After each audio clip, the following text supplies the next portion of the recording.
It was a cold, foggy night when I found myself alone on the deserted subway platform.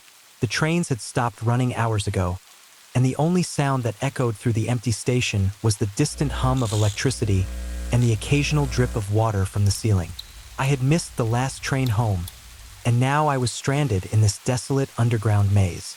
As I waited for the next train, a sense of unease washed over me. The darkness seemed to press in from all sides, and I couldn't shake the feeling that I was being watched. I tried to reassure myself that it was just my imagination running wild, but deep down, I knew something wasn't right. When the train finally arrived, I stepped inside, grateful for the warmth and light it provided. But as the doors closed behind me, I realized I was the only passenger on board. The car was eerily silent, save for the rhythmic clatter of the wheels against the tracks.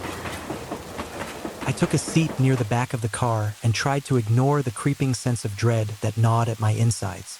But then, out of the corner of my eye, I saw something move in the shadows. It was fleeting, just a flicker of movement, but it sent a chill down my spine. I forced myself to look away, telling myself it was just a trick of the light. But as the train rumbled on through the dark tunnels, I couldn't shake the feeling that I was being followed. Suddenly, the lights flickered and went out, plunging the car into darkness. Panic seized me as I groped blindly for something to hold on to. And then, from somewhere in the blackness, I heard it, a soft, sinister whisper that seemed to come from all directions at once. I froze, my heart pounding in my chest, as the whispers grew louder and more insistent.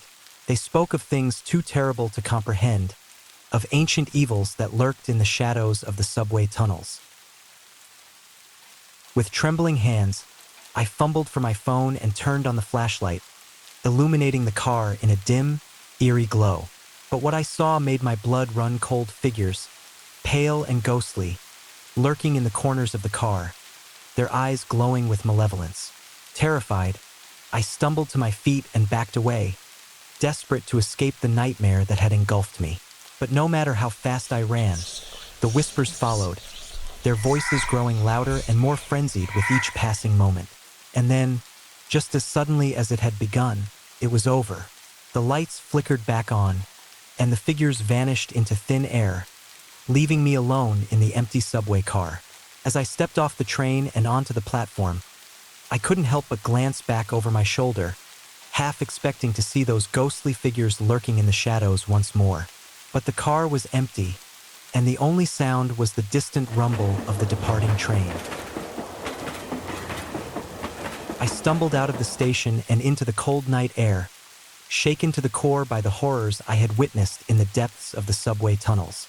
And as I made my way home, I couldn't shake the feeling that something sinister still lurked in the darkness, waiting to claim its next victim.